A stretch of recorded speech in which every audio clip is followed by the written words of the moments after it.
Friends, ఇవే మనం తీసుకెళ్ళేటి EV vehicles. ఈ బ్రదర్ ఇప్పుడు టెస్ట్ చేస్తుండు వెహికల్. మనం ఇది కిరాయి 13,000 మాట్లాడుకున్నాం. ఏంటంటే కిలోమీటర్ 200 వస్తుంది. ఆయన 15 చెప్తే 13కి వచ్చిండు. ఓకే, 13 అయినా నాట్ బ్యాడ్, అది బెటరే. అది మనకి 50 రూపీస్ 60 రూపీస్ ఆ కిలోమీటర్ పడుతుంది. బెటరే. ఇట్లాంటి కిరాయిలు పట్టుకోవాలి ఫ్రెండ్స్, అప్పుడే మనకి బెనిఫిట్ ఉంటుంది. లేదంటే ఏం రాదు.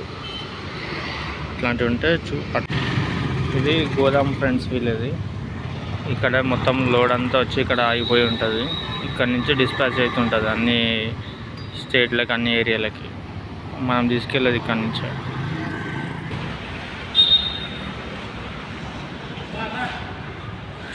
మా బ్రదర్ చెక్ చేస్తుండే వెహికల్స్.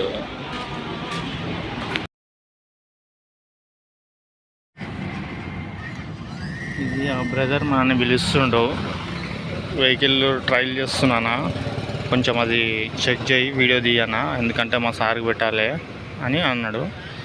అదే మనం ఒక్కొక్క వెహికల్ చెక్ చేస్తుండే. 6 వెహికల్ ఉన్నాయి కదా, అవి ఇక్కడనే టెస్ట్ చేసుకుంటే ప్రాబ్లం ఉన్నదన్నట్టు చూస్తుండు. ఈ ప్యాకింగ్ కూడా మనమే చేసినాము. ఆయన ఏంటంటే బ్యాటరీలో ఫిట్ చేసిండు. దీనికి అమౌంట్ ఇస్తారులే, ప్యాకింగ్ దానికి ఒక్కోదానికి 100 రూపీస్ ఇస్తాడు. 6 వెహికల్ 600 వస్తాయి. అక్కడ కస్టమర్ ఇస్తాడు మనకి. ఆ ప్యాకింగ్ మనకి ఐడియా ఉంది కాబట్టి, మన రెగ్యులర్గా పిలుస్తుంటారు కాబట్టి చేసినాం మనం. అమౌంట్ కూడా వస్తుంది మనకి. ఏం లేదు, ముందు వెనకాల థర్మాకోల్ పెట్టేస్తే అయిపోతుంటుంది. ర్యాపర్ ఉంటే అది చుట్టేయాలంతే. ఇది వెహికల్ కిలోమీటర్ ఏమో 70 వెళ్తుంది 4 అవర్స్ పెడితే. ప్లస్ ప్రైస్ ఏమో ఇది ఆఫర్లో ఇప్పుడు ఉందంట. యాక్చువల్గా 55 60 దాకా ఉంది ఇది, కానీ 48 దాకా వస్తుంది ఇది. తన్వీల్ అని చెప్పి, తన్వీల్ది ఏమాట, తున్వీల్ సార్, తన్వీల్ అంటే తున్వీల్ కంపెనీ. బాగుంటుంది, కొంచెం బ్రాండెడ్. ఇప్పుడు ఎట్లా అంటే మనం ఓలా దాని తర్వాత ప్యూర్, దాని తర్వాత అది పర్లేదు నడుస్తుంది. మైలేజ్ కూడా మంచిగా ఉంది, ప్రైస్ కూడా తక్కువనే ఉంది. దీంట్లో 3 కూర్చోవచ్చు. పికప్ కూడా బాగానే ఉంది. నేను ట్రైల్ కొట్టి చూసిన, పికప్ ఒకటి, మైలేజ్ ఒకటి ఓకే. లోకల్కి బాగా పనిచేస్తుంది, మెటీరియల్ వేసుకోపోనికి. ఇంకోటి ముందు ఆయన కాల్ పెట్టి తీస్తుండు కదా, ఆ బూట్ స్పేస్ ఎక్కువ ఉంది. ప్లస్ ఆ లోపల కూడా డిక్కీలో కూడా బాగానే ఉంటుంది. ఒక హెల్మెట్ ప్లస్ వేరే కూడా పెట్టుకోవచ్చు. బ్రదరు మెకానిక్ అన్నమాట. ఇక్కడ దీని రిపేర్లు ఏమన్నా వచ్చినా చేస్తుంటాడు ఆయన. ఈయన ఉండేది నాగారం వీళ్ళ షాపు. అక్కడి నుంచి ఇక్కడ మేడ్చల్కి వచ్చిందన్నమాట. వెహికల్ అవన్నీ ప్యాక్ చేసి పంపిస్తామన్నట్టు. ఇక అతను నేనే ఉండి దగ్గరుండి ఆ వెహికల్ అన్నీ, ఆయన బ్యాటరీ అవన్నీ ఫిట్ చేసిండు, ప్యాకింగ్ చేసిన. ఇప్పుడు ప్యాకింగ్ అయినాక వాళ్ళ సార్కి ఫొటోస్ అన్నీ పెట్టేసినాక నా వెహికల్లో లోడ్ చేసేస్తాను. చేసి ఇంకా ఎల్లుడు ఎక్కడి నుంచి నాకు ఇక్కడనే దగ్గర ఇప్పుడు 3 అయిపోయింది. ఇప్పుడు ఇంకా తినలేదు మేము. ఇంకా తిని ఇక్కడి నుంచి వాళ్ళు బయలుదేరాలి. కస్టమర్ ఏమో ఇక్కడే ఉన్నా అని చెప్పి తెలియదు వాళ్ళకి. ఆయన ఏమనుకుంటున్నా అంటే వెహికల్ అన్నీ వచ్చేస్తున్నాయి, బయలుదేరినాయి అని ఆయన అనుకుంటున్నాను. ఆయనకు తెలియదు ఆ విషయం. నేను మార్నింగ్ 10 o'clock వచ్చిన ఇక్కడికి. ఈ ప్యాకింగ్ అయ్యే వరకు నాకు ఈ టైం అయింది. ఇంకా మనకు వే బిల్ ఒకటి రావాలి. అది ఒక్కటి వచ్చిందంటే వేసుకుని వెళ్ళిపోడే ఇక్కడి నుంచి. ఇవే వెహికల్స్ 6 వెహికల్ ఉన్నాయి. మన వెహికల్లో వస్తాయి, కానీ కాకపోతే దీనికి ఏంటంటే ఇది మన ఇప్పుడు చాలా టైం పడుతుంది లోడ్ అయ్యడానికి. ఎందుకంటే 6 వెహికల్స్ అనుకున్నాం, కానీ అది పట్టలేదు. 5 వెహికల్స్ పట్టినాయి. ఇప్పటికైతే ఆ లోడ్ వేసుకున్నాము, ఎందుకంటే మళ్ళీ స్క్రాచెస్ ఏం పడవద్దు కదా, నీట్గా ఉండాలన్నట్టు 5 వెహికల్స్ వరకే వేసుకున్నాము. బయలుదేరదాం ఇంకా ఇక్కడ నుంచి. వెళ్ళేవారికి నైట్ అయిపోతుంది నాకు తెలిసి. కర్నూలుకి నాకు మ్యాప్లో అయితే అక్కడికి వెళ్ళేవారికి 9:30 9:40 అట్లా చూపిస్తుంది. చూద్దాం. మనమైతే మెల్లగానే వెళ్తున్నాం, ఎందుకంటే వెహికల్స్ ఉన్నాయి కదా, అది ఈతలు ఏం పడద్దు అని చెప్పేసిన. లేట్ అవుతుంది అన్న వచ్చే వరకు అని. సరే అన్న మెల్లగా జాగ్రత్త అన్నాడు. ఓకే వెళ్దాం. అక్కడికి వెళ్ళాక డ్రాప్ అయినాక చూద్దాం. అక్కడి నుంచి అయితే ఏం పడవు, ఇంకా రేపే నాకు తెలిసి. ఈరోజు అయితే ఏం పడవు, అక్కడ వెళ్ళాక నైట్ అయిపోతుంది కాబట్టి అక్కడే రెస్ట్ చేసుకుని రేపు వెళ్తాయి. ఇంకా ఎక్కేసినాం మనం. ఇప్పుడు వెళ్దాం. డీజిల్ వేసుకున్నా, టోల్గేట్ రీఛార్జ్ చేసుకున్నా, ఇంకా బయలుదేరదాం. కొద్దిసేపు మాట్లాడుకుంటూ వెళ్దాం అన్నట్టు వీడియో కొంచెం లాగ్ తీస్తున్నా. అందుకనే ఏం లేదు, కొంచెం ఎట్లా అంటే కొంచెం నాలెడ్జ్ కోసం అని కూడా ఇది వీడియో పెడదామని కొంచెం పెద్దగా అన్నట్టు పెడుతున్నా. ఏం లేదు, మనం లాంగ్ కిరాయి వెళ్తున్నాము అంటే మనకు కనీసం 30 రూపీస్ కిలోమీటర్ అయినా పడాలి. అప్పుడైతేనే వర్కౌట్ అవుతుంది 8 ఫీట్ వెహికల్కి. అది ఇప్పుడు కొందరు ఎట్లా అంటే 20 రూపీస్ ఇచ్చినా వెళ్ళిపోతారు. అట్లా అయితే మనకేం వర్కౌట్ కాదు, వేస్ట్గా. ఇప్పుడు అక్కడి నుంచి కర్నూలుకి వెళ్తున్నాను, కర్నూలులో దొరికితే అదృష్టం, లేదంటే చెప్పలేము. కానీ అక్కడి నుంచి దొరికేది చాలా వరకు దొరుకుతుంది, కానీ కూరగాయలు దొరుకుతాయి అక్కడ. అది ఎట్లా అంటే ఒక్క కూరగాయలది మూటలు ఉంటాయి కదా, అది ఆ మూట 50 కేజెస్ ఉంటుంది ఒకటి. అది వేసుకుంటే మనకి ఎంత 50 రూపీస్, 70 రూపీస్, 80 రూపీస్, 100 రూపీస్ ఇస్తాడు. అవి ఎంతో ఉంటాయి. మా అంటే ఒక దగ్గర 20 ఉంటాయి, 20 అంటే 2000 వేసుకో. ఒక దగ్గర 15 ఉంటాయి, 1500 ఇస్తాడు. అది మనకి ఎక్కడ ఏ మూలకి వర్కౌట్ కాదు. ఎందుకంటే మనకి డీజిలే అక్కడి నుంచి రావాలంటే ఓ 1500 డీజిలు ప్లస్ ఒక 350, 400 టోల్ గేట్ అవుతుంది. ఎట్లా మన టీపీ అంటే ఫస్ట్ ఇప్పుడు వెళ్తాప్పుడే తీసుకుంటాం కాబట్టి ఆ టీపీది అవసరం లేదు. 1 వీక్దే టీపీ తీసుకుంటాం ఇప్పుడు నేను. ఎందుకంటే 1 మంత్ అవసరం లేదు, మనం రెగ్యులర్ ఇప్పుడైతే ఏమి వెళ్తలేము కాబట్టి 1 వీక్దే తీసుకుంటే చాలు. ఇప్పుడు నెక్స్ట్ బెంగళూరు కూడా వెళ్తున్నా, అది 4th అట్లా వెళ్ళేది ఉంది. దాని బ్లాగ్లో పెడతా. అది కూడా ఏమి మెటీరియల్ ఏమి ఎక్కువ లేవు, లైట్ మెటీరియలే. ఎక్కువ నేను లైట్ మెటీరియలే చూసుకుంటా, ఎక్కువ ఓవర్లోడ్ అట్లాంటి ఏమి కొట్టాను. ఎందుకంటే మన వెహికల్ దానివల్ల వేస్ట్ అవుతుంది, టైర్లు ఖరాబు. సపోజ్ మనం లాంగ్ వెళ్తుంటాము, టైర్ పలిగినా మనకి ఎవరు సపోర్ట్ రారు ఆ రోడ్డు మీద. మళ్ళీ మెటీరియల్ ఉందనుకో వెహికల్ అంతా ఒక సైడ్ అయిపోతుంది, ఎవరు సపోర్ట్ చేయరు. చూసుకుంటూ వెళ్తుంటారు కానీ ఎవరు హెల్ప్ చేయరు. ఎవరో ఒకరు మాత్రం వాళ్ళకు కూడా మనలాగా జరుగుంటే అరే పాపం వాళ్ళు ఒక్కరు ఉన్నారు కదా చేద్దామన్నట్టు హెల్ప్ చేస్తారు తప్ప సామాన్యంగా అయితే ఎవ్వరు మనకి హెల్ప్ చేయరు. రోడ్ మీద వెళ్తుంటే అట్లా జరిగిందంటే చూసుకుంటూ వెళ్ళిపోతారు. అందుకనే ఓవర్లోడ్లు ఇవన్నీ మనం ప్రిఫరెన్స్ చేయొద్దు, అసలు లైట్ తీసుకోవాలి. అడగాలి ఏముంది లోడ్ అని అడగాలి. మనకి లోడ్ మన వెహికల్ ఎంత వస్తుందో చూసుకోవాలి, టన్నున్నర అంతే. ఇక మరీ ఓవర్గా అంటే కొంచెం అమౌంట్ ఎక్కువ వస్తుందంటే 2 టన్నులు అంతే, దానికి మించి వేయద్దు. ఇక 2 టన్నులన్నర 3 టన్నులు వేసినామంటే బండి మాత్రం సత్రోల్ మనకు ఆ పోయిన వరకు డీజిల్కే అయిపోతాయి సగం అమౌంట్. ఎందుకంటే వెయిట్ లోడ్ పడ్డప్పుడు డీజిల్ కూడా బాగా కాలుతుంది, ప్లస్ టైర్ మీద కూడా బాగా వెయిట్ పడుతుంది. పాత టైర్లు ఉంటే మాత్రం బస్ట్ అయిపోతాయి, పంక్చర్ అయ్యే ఛాన్సెస్ ఉంటాయి, బస్ట్ అయ్యే ఛాన్సెస్ ఉంటాయి. అదే కొత్త టైర్లు అంటే కొంచెం సాధిస్తాయి, హీట్ అవుతుంటాయి బాగా. అది కూడా టైర్ కరెక్ట్గా కంపెనీ బాగాలేదు అనుకో టైర్ వలిగిపోతాయి. వలిగిపోయినప్పుడు ఏం ప్రాబ్లం అయితే మనకే ప్రాబ్లం. స్టీరింగ్ అంతా ఒక సైడ్ గుంజేస్తుంది, లోడ్ కూడా కంట్రోల్ కాదు, బ్రేక్ కొట్టినా కంట్రోల్ కాదు. వెహికల్ ఇప్పుడు రోడ్డు మీద మన హైవేలో పోతుంటే కూడా కొన్ని లారీలు అట్లాంటి యాక్సిడెంట్లు అవుతుంటాయి, చూస్తుంటారు కదా. అవన్నీ ఓవర్లోడ్ వేసుకుంటారు, ఓవర్లోడ్ వేసుకుని కొడతారు, బ్రేకులు ఆగవు.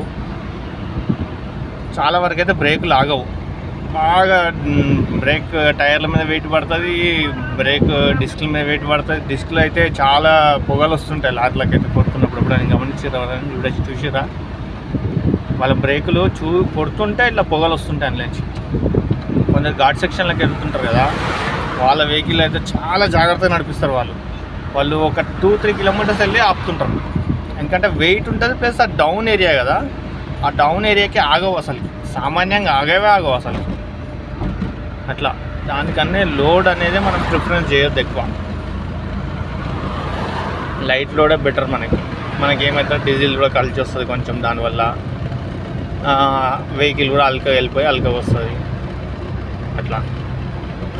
ఇంకోటి మనకు బుకింగ్స్లో పట్టుకోవాలంటే ఎట్లా అంటే, ఇప్పుడు సపోజ్ సరే కొత్తగా వచ్చిన వాళ్ళకి చెప్తున్నాను. ఇప్పుడు ఎట్లా అంటే పోర్టర్లనే వాళ్ళు స్టార్టింగ్ వెహికల్ తీసుకుని జాయిన్ అయిపోయారు, పోర్టర్లు వచ్చి వాళ్ళకి అంటే ఇంటి దగ్గరలో పట్టుకోవాలి, ఇవి దూరం వదిలేయాలి. దగ్గర మన ఇంటి సర్కిల్లో ఒక 5 కిలోమీటర్స్ సరౌండింగ్ లోపలనే ఉన్న వాళ్ళదే పట్టుకోవాలి. వాళ్ళది కంపెనీ ఉంది అనుకుందాం, వాళ్ళు బుక్ చేసుకురు. అన్న ఇది మీరు రెగ్యులర్ బుక్ చేస్తారని అడగాలి. అవునన్నా ఒక 2-3 డేస్కి అట్లా బుక్ చేస్తుంటాము, 5 డేస్కి అట్లా బుక్ చేస్తారే అన్న. ఒక పని చేయండి, నేను ఇక్కడ సైడ్ దగ్గరలో ఉంటాను, నా ఇల్లు ఇక్కడనే. మీకు ఎప్పుడైనా అవసరం ఉంటే నా నెంబర్ పెట్టుకుని కాల్ చేయండి, నేను అవుట్ స్టేషన్ వెళ్తా, లోకల్ కూడా వెళ్తా. ఏమైనా ప్రైస్ కూడా మనం చూసి మాట్లాడుకుందాంలే అన్న, ప్రాబ్లం ఏం లేదు అనేయాలి అంతే. నా వెహికల్ నా మెటీరియల్ లెక్క నేను చూసుకుంటా అన్న, మీ వెహికల్ ఏం టెన్షన్ పడకండి దాని గురించి అని చెప్పి మనం వాళ్ళకి ఒక హిమ్మత్ ఇవ్వాలి. ఇప్పుడు ఏమవుతుందంటే అరే ఓకే మనకి దగ్గరలో ఉంది, ప్లస్ ఫోన్ చేయగానే వస్తా అనుకుంటారు, టెన్షన్ ఉండదు మనకు కూడా అన్నట్టు వాళ్ళు ఉంటారు. అట్లా మనము బుకింగ్స్ అన్నీ పట్టుకోవాలి. ఒక 10 బుకింగ్స్ పెట్టుకున్నా కూడా చాలు. నువ్వు నెలలో నీకు వాళ్ళే ఒక 3 టైమ్స్ ఒక్కొక్కరు ఫోన్ చేస్తుంటారు. ఇంకోటి ఏంటంటే ఇప్పుడు డైలీ నువ్వు ఒక 10కి అట్లా బయలుదేరి వస్తావు, నీ ప్లేకి ఏమైనా అడ్డాలు ఉంటే అడ్డ మీదకి వస్తావు, లేదు అంటే ఎక్కడైనా ఇంటర్నే నుండి ఆన్ చేసుకుని కూర్చున్నప్పుడు ఏం చేయాలంటే వాళ్ళకి ఒకసారి ఫోన్ చేసుకోవాలి. ఫస్ట్ ఫోన్ చేసుకుని అన్న మనం ఉంది ఆ మెటీరియల్ అని అడగాలి. ఓకే లేదు అంటే పర్లేదు, గమనం మనం ఆన్ చేసుకుని కూర్చోవాలంటే. పోటర్ వస్తే పోటర్ వెళ్ళిపోవాలి. ఇక మనం అట్లా అలవాటు అయిపోయినాం మన వాళ్ళకి. రోజు ఎవరైనా ఒక్కరైనా నీకు కాల్ చేస్తారు ప్రైవేట్గా వెళ్తే ఏమవుతుందంటే మనకి కొంచెం అమౌంట్ అనేది కలిసి వస్తుంది మనకి తొందరగా. ఇప్పుడు ఈ పోర్టర్లో ఎట్లా అంటే నిన్న స్టోరీ మీకు చెప్పలేదు. నిన్న ఏమైందంటే నాకు అంకుల్ డెలివరీలో బుకింగ్ వచ్చింది. అంకుల్ డెలివరీలోనేమో 930 రూపీస్ మోలాలి నుంచి కుంట్లూరు ఇప్పించింది. అదే పోర్టర్లో అదే మోలాలి నుంచి కుంట్లూరుకి 915 రూపీస్ ఇప్పించింది. 915 రూపీస్ అట్లా 980 రూపీస్ ఇప్పిస్తుంది, ఇలా 915 రూపీస్ ఇస్తుంది. అది ఒక్కోసారి ఎందుకు తగ్గిస్తుందో పోర్టర్లో అదే అర్థమవుతుంది. ఒక్కోసారి మాకు కరెక్ట్ ఉంటుంది, అది ఏదో టెక్నికల్ ప్రాబ్లం ఉందా లేక వాడు ఎట్లా తగ్గిస్తుందో తెలియదు. అది అయితే సరేలే పోర్టర్ కన్నా ఒకసారి చెక్ చేసుకున్నా, పోర్టర్లో దీంట్లో ఎంత ఉందని చెక్ చేసుకుంటే నాకు పోర్టర్లో తక్కువ అనిపించింది. ఓకే అని చెప్పి అది లొకేషన్ దగ్గరికి వెళ్ళిపోయినా. ఆయన ఏమంటాడు, అన్న ఏముందన్న మెటీరియల్ అని అడిగినా. ఏముంటుందన్న మెటీరియల్ ఏముంటుంది, అంత భయపడతారు ఎందుకు మీరు, మెటీరియల్ ఎందుకు ఏముందని అడుగుతారు బుకింగ్ రాగానే వెంటనే. అంటే అరే అవునన్నా మా ప్రాబ్లం మాకుంటుంది. ఏం ప్రాబ్లం అంటే ఇప్పుడు ఒక్కొక్కరు ఓవర్లోడ్ వేస్తారు, హైట్ వేస్తారు, డోర్ ఓపెన్ అవుతుంది, అట్లాంటి విషయాలు మేము ఫస్టే అడిగి వస్తే మాకు కూడా బెనిఫిట్ ఉంటుంది అన్న. మీకు ముందే చెప్పొచ్చు ఎక్స్ట్రా అమౌంట్ అవుతుందని. చెప్పకుండా చేయకుండా మేము అక్కడ దాకా వచ్చినాక అన్న ఇంత అమౌంట్ అవుతుంది అంటే మీరు ఒప్పుకోరు కదా, మాకు టైం వేస్ట్ అంత దూరం వచ్చి అని అన్న ఆయనకి. ఏం లేదన్న బాడీ లోపల నట్టు వస్తుంది అన్న, నేను కూడా 15 సంవత్సరాల నుంచి దీంట్లో నడిపించిన అన్న, నాకు తెలుసు అది అన్న. పోర్టర్ 15 సంవత్సరాల నుంచి నడిపించినట్టు ఆయన. 15 సంవత్సరాలకి నా పోర్టరే లేదు, అది కొత్తగా పోర్టర్ నేను నడిపించిన 15 సంవత్సరాలకి. ఇంకా అంతా ఫేక్, ఏదో ఉట్టిగా అట్లా చెప్పాలి కదా, తప్పది అంటే వానికి అన్నీ తెలుసు అన్నట్టు చెప్తున్నమాట మనకి. సరే చూద్దామాడు ఏముందో మెటీరియల్ అడిగి వెళ్దామని వెళ్ళినా. అక్కడ దాకా 3 కిలోమీటర్స్ ఉండే నాకు. వెళ్ళి చూసేవారికి అన్న నువ్వా ఇంతకుముందుకు వచ్చినా అని ఏదో డ్రామాలు చేసిండు నాకు, అంటే ఫ్రెండ్షిప్ చేసుకుందాం అన్నట్టు, కొంచెం ఏదో అంటే లోడ్ గురించి ఏం మాట్లాడొద్దు అన్నట్టు. సరే అని వెనకాల ఉందన్న పోదాం, వెనకాల సైడ్ వెళ్దామని వెనకాల తీసుకెళ్ళిండు, బండి లోపల పెట్టించిండు.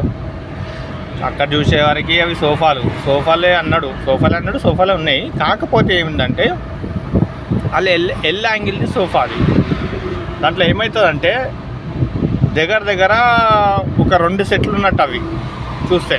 అవి మనకి లోడ్ హైట్ వస్తుంది, డోర్ ఓపెన్ అయినా అవుతుంది, ఓవర్లోడ్ కాదు, హైట్ లేకపోతే డోర్ ఓపెన్ అవుతుంది. ఆయన నేను చూసి మెటీరియల్ అన్న ఇగో డోర్ ఓపెన్ అయితే ఆయన అన్నాడు డోర్ ఓపెన్ చేయాలన్నా కొంచెం అన్నాడు. అన్న నీకు ముందే నేను చెప్పిన ఏముంది మెటీరియల్ అంటే నువ్వు ఏముంది అని అన్నావు, అందుకే అడుగుతాం మేము, నువ్వు ఇట్లా చెప్తావని మేము ముందే అడుగుతాం అన్న. కరెక్టే, అక్కడ పోయి నువ్వు కస్టమర్ అడగాలి అది అని నేను ఎందుకు అడుగుతాను, నీకు ముందే నేను చెప్తా, నీకు ముందే చెప్తే నువ్వు అక్కడ పోయినాక ఆయనకి చెప్తావు, ఆయన ఇస్తాడు నాకు. అయితే యాక్చువల్గా అమౌంట్ ఈయన ఇచ్చేది కాదు, బుక్ చేసినట్టు ఈయన కాదు, ఆ కస్టమర్ ఎవరు తీసుకుంటున్నారో ఆయన బుక్ చేసి ఈయన నెంబర్ పెట్టిండన్నమాట. షాప్ అయినా అంటుండే అక్కడికి వెళ్ళి నువ్వు తీసుకోవాలని వచ్చి ఎట్లా చూసుకుంటా నేను, ఈయనకి ముందే నేను చెప్తే ఈయన వెళ్ళి అక్కడ చెప్తాడు కదా, ఇట్లా ఆటో డ్రైవర్ అడుగుతుండే ఇట్లా ఎక్స్ట్రా అమౌంట్ అని చెప్పి ఈయన చెప్తే అక్కడ వాళ్ళు ఇస్తారు. ఈయన చెప్పింది వాళ్ళు ఇవ్వలేరు కదా, ఆ మాట నేను అన్నా. అంటే లేదు క్యాన్సిల్ చేసుకోను అన్నాడు. అరే దమాకుందా నీకు, ఇంత పెద్ద మనిషి ఉన్నావు, నువ్వు ఇంత దూరం పిలిపించి నన్ను క్యాన్సిల్ చేసుకో అంటావు, నువ్వు దమాకుందా లేదా నీకు అసలుకి, ఇంత ఈజీగా చెప్పేస్తున్నావు క్యాన్సిల్ చేసుకో అని. పిచ్చాలమ్మా ఇంత దూరం వచ్చాను, నీకు ముందే చెప్పినా కానీ లోడ్ ఏమైనా ఉందా హైట్ అని అడుగుతావు, ఏం లేదు అన్నావు, ఇటు దాకా వచ్చిన టైం అంతా వెయిట్ చేసినావు, దమాకు లేని మనిషి అది అని చెప్పి తిట్టినండి కదా. ఆడికి ఏం కాంశం ఉన్నాడు, ఆడు వెళ్ళిపోయిన పైకి ఎక్కేసింది గమ్మున. మళ్ళీ పోటర్ బుక్ చేసిండు వాడిని కస్టమర్ చెప్పినట్టు పోటర్ కస్టమర్ బుక్ చేస్తే నాకు అర్థమైంది కొంటున్నాగా నాకు ఓకే ఇదే బుకింగ్ అనుకుని అడిగి మళ్ళీ ఫోన్ చేసినాను. కానీ పోటర్ నుంచి బుక్ చేస్తున్నాను, అది కూడా నాకే వస్తుంది, అది కూడా ఉంది ర్యాప్ అని అన్నా. అవును బుక్ చేసినా, నీకు వచ్చిందా అంటే నేను యాక్సెప్ట్ చేయలేదు, మళ్ళీ దీన్ని ఓపెన్ అవుతుందంటే ఒకసారి కస్టమర్ నువ్వు చెప్పు ఇస్తాడేమో చూడు అంటే అంతలోపు కస్టమర్ ఈయనకు ఫోన్ చేసాడు, లేదు నేను వేరే బుక్ చేసేసిన వదిలేసా అని అన్నాడు. ఈయన కూడా ఏమన్నాడు, సరే వదిలేసే నీ కిస్మత్లో లేదు బుకింగ్ వదిలేసే అన్నాడు. రైట్ మంచిగా పర్లేదని గేట్ బయటికి తీసుకొచ్చి ఆడ పెట్టుకుని కొద్దిసేపు కూర్చున్నా. అంటే ఎవరైనా వెహికల్ వస్తే చెప్దాము ఈ మాట, ఓవర్లోడ్ హైట్ వస్తుంది, డోర్ ఓపెన్ హైట్ వస్తుంది, దానికి అమౌంట్ ఎక్స్ట్రా తీసుకొని చెప్దామని కూర్చున్నాడు. కావాలని వచ్చింది వేరే వెహికల్, కోటర్దే వెహికల్ వచ్చింది. ఆ పర్సన్కి ఏం చెప్పినా, బ్రదర్ ఇట్లా మనది ఇక్కడ వచ్చిన 3-4 వెహికల్ క్యాన్సిల్ చేసిండు ఆల్రెడీ, ఈయన ఇట్లా హైట్ డోర్ ఓపెన్ అయ్యి వస్తుండు, ఆ మెటీరియల్కి హైట్ అమౌంట్ ఎక్స్ట్రా అమౌంట్ అవుతుందని చెప్పిన అని ఈయన అంటుండు, నువ్వు కూడా జాగ్రత్త ఉండంటే సరే అన్న చూసుకుంటా అని అన్నాడు. లోపలికి వెళ్ళిండో ఏమైందేమో ఏం మాట్లాడితే మరి చెప్పిండో లేదో తెలియదు, కానీ మంచిగా మెటీరియల్ అయితే డోర్ ఓపెన్ పెట్టుకుని వేసుకుండు. ఇక నాకు అర్థం అయిపోయింది. కూడా అడిగినా ఎక్కడ ఉంటావని అడిగినా, ఆయన ఏమన్నా నాగోల్లో ఉంటాను. రైట్, నీకు నాగోల్ అంటే నీకు వర్కౌట్ అవుతుందని వచ్చినావు, అట్లా చెప్పు, సామాన్యంగా అయితే నువ్వు రాలేవు ఇంత దూరం, ఎందుకంటే నీకు గుంటూరు నీకు నీ ఇల్లు ఇక్కడ నుండి నువ్వు అటు వెళ్ళాలంటే వెళ్ళలేవు కదా, నీకు ఇల్లు దగ్గరలో ఉంది కాబట్టి నువ్వు వెళ్తావు. అది హైట్ వచ్చినా రాకపోయినా వెళ్తాడు ఆయన, అమౌంట్ ఇచ్చినా ఇవ్వకపోయినా ఎక్స్ట్రా వెళ్ళిపోతాడు ఆయన, అట్లా ఉంటారు ఫ్రెండ్స్. అందుకే కొందరు మన డ్రైవర్లు కూడా ఎట్లా అంటే సపోర్టు కరెక్ట్ ఉండదు, వాళ్ళ మటుకు వాళ్ళు చూసుకుంటారు అంతే. అంటే వాళ్ళ ఓకే ఆయనకి ఇంటికి వెళ్తుండో ఆయనకి నడుస్తుంది కాబట్టి ఆయన వెళ్ళిపోయాడు, మనమేమో ఇక్కడ ఉంటాం కాబట్టి మనకు అక్కడ వెళ్తుంది నడవదు కాబట్టి మనం అట్లా ఆలోచిస్తాం. ఒకళ్ళ మెంటాలిటీ ఒకలా ఉంటుంది, అట్లా జరిగింది అనమాట. అందుకనే మనము ఈ పోర్టర్ కూడా చాలా తప్పు చేస్తుండే అసలు. ఓవర్లోడ్ హైట్ అనేది మనం కంప్లైంట్ ఇచ్చినప్పుడు కూడా వాళ్ళు కంప్లైంట్స్ చక్కగా తీసుకోరు, మనది లైట్ తీసుకుంటాడు ఆయన. సార్ మీ ఇష్టం ఉంటే వెళ్ళండి, మరి కస్టమర్తో మీరే మాట్లాడుకోండి, మీ అడ్జస్ట్మెంట్ మీరు చేసుకుని వెళ్ళండి, మీకు ఓకే అంటే చెప్పండి, లేదంటే వేరే వెహికల్ వాళ్ళు బుక్ చేయమంటారా చెప్పండి అని అడుగుతాడు. ఇక మనకి నచ్చిందంటే పోగలుగుతాం, లేదంటే లేదు. మ్యాక్సిమం అయితే నేను ఓవర్లోడ్ అవుతుందంటే నేను ఎక్స్ట్రా అమౌంట్ తీసుకుంటా పక్కా, అది లేదు అంటే లైట్ తీసుకుంటా, క్యాన్సిల్ చేసుకుంటా. కానీ అట్లాంటి అయితే నేను వెళ్ళా, ఎందుకంటే ఆల్రెడీ ఒకప్పుడు పోర్టర్ లేనప్పుడు అడ్డ మీద ఒక 2-3 కిలోమీటర్స్ వెళ్తేనే 1000 రూపీస్ 1500 అట్లా అడుగుతుండే. ఇప్పుడు ఈ ఆన్లైన్ వచ్చి రేట్లు చూపించే వరకు వాళ్ళకి అసలుకే రేట్ తక్కువ వస్తుందని తెలుసు, మళ్ళీ దీంట్లో 200-300 ఇవన్నీ కూడా ఏడుస్తారు. పోర్టర్లో చాలా తక్కువ వచ్చేది ఓవర్లోడ్ వేయొద్దని, లైట్ లోడ్ వేసుకోవాలనే వాళ్ళు అమౌంట్ కూడా తక్కువ పెడుతుంది. వీళ్ళకేమో మేము 200-300 అడిగేది ఎక్కువ అనిపిస్తున్నట్టు వాళ్ళు కంప్లైంట్ పెట్టడమో లేదు నన్ను క్యాన్సిల్ చేసుకోవడమో ఇట్లా జరుగుతుంటాయి ఫ్రెండ్స్. ఏదైనా సరే మనకు బుకింగ్ వచ్చిందంటే లోడ్ గురించి అడగాలి, డీటెయిల్స్ ఏం లోడ్ ఉంది, ఎంత ఉంది, ఎక్కడికి వెళ్ళాలి అది కరెక్ట్గా కనుక్కున్నాం కానీ మనం బయలుదేరాం. లేదు యాక్సెప్ట్ చేసేసినాము వెళ్దాము ఏం లోడ్ ఉంటే ఏంది అన్నట్టు అని వెళ్ళామనుకో అంతే, ఇంకా వాడు బక్కరాయిగా ఆ కస్టమర్ వాడు ఎక్స్ట్రా పైసలు ఇవ్వడు, ఓవర్లోడ్ అన్ని వేసి కూడా కొడతాడు, దీనివల్ల ఇంకో పర్సన్కి ప్రాబ్లం అవుతుంది. అట్లా ఫ్రెండ్స్, అందుకే ఏది బుకింగ్ వచ్చినా సరే ఏముందని కస్టమర్కి కాల్ చేసి అడగాలి ఫస్ట్. అడిగి ఓకే ఓవర్లోడ్ అయితే వస్తుందా అన్న, దానికైతే ఎక్స్ట్రా అవుతుంది, రాకపోతే మాత్రం నాకు అమౌంట్ అవసరం లేదు, ఎక్స్ట్రా అమౌంట్ ఒక్కరికొకరు తీసుకున్నాం, వస్తే మటుకు 300 లేదా 200 తీసుకుంటా అని చెప్పేయాలి ఫస్టే. చెప్పేసాం అనుకో ఆయనకు ఓకే అంటే మనం వెళ్ళొచ్చు, లేదంటే లైట్ తీసుకోవాలి, క్యాన్సిల్ చేసుకుంటారైనా మన బుకింగ్ మనం ఆన్లైన్ ఉండొచ్చు వేరే బుకింగ్. అట్లా ఫ్రెండ్స్, అదే చెప్దామని చేసిన ఫ్రెండ్స్. ఓకే ఇప్పుడు దాకైతే వచ్చేసాం, పటాన్చెరు దాకా వచ్చాము, మనం మేడ్చల్ ఎక్కినాము, పటాన్చెరు దాకా వచ్చాము. ఇప్పటికైతే ఇంకా శంషాబాద్కి వెళ్ళాలంటే ఇంకొక 20 కిలోమీటర్స్ 15 కిలోమీటర్స్ ఉంటుంది. మనం దిగేది ఎగ్జిట్ నెంబర్ 16.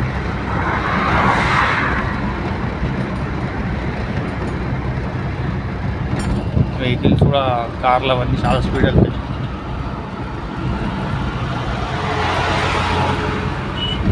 మనం ఏమో 80 స్పీడ్లోనే వెళ్తాం, మనం ఒక లెఫ్ట్లోనే ఉండాలి. 80 స్పీడ్ ఉండే వాళ్ళంతా లెఫ్ట్, 100 స్పీడ్ ఉండే వాళ్ళంతా రైట్. అది ఫస్ట్ నుంచి ఉంది ఆ రూల్.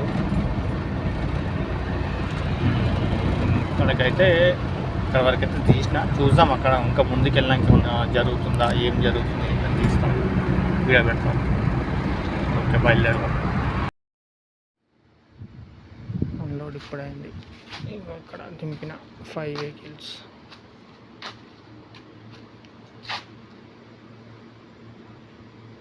చీకట్లో కనిపిస్తలేవు.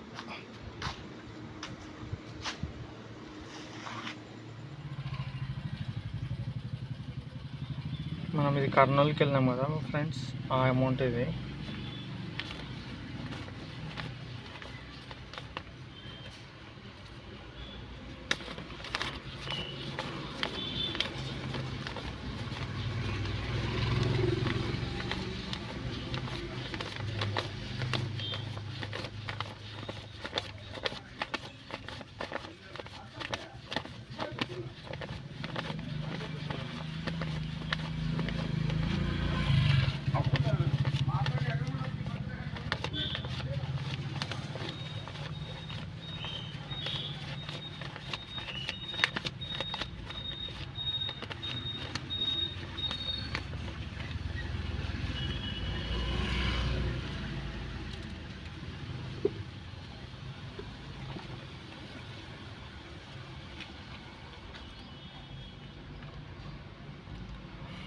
టోటల్ 2 కర్నూలు బుకింగ్స్ వాడింది ఫ్రెండ్స్. ఆయన 2 కలిపి ఒకటేసారి ఇచ్చింది. ఇప్పుడు లాస్ట్ టైం ఇవ్వలేదు, డీజిల్ పెట్టుకుని రాను, ఇంకో బుకింగ్ ఉంది కదా అది కూడా రాగానే ఇచ్చేస్తా అన్నాడు.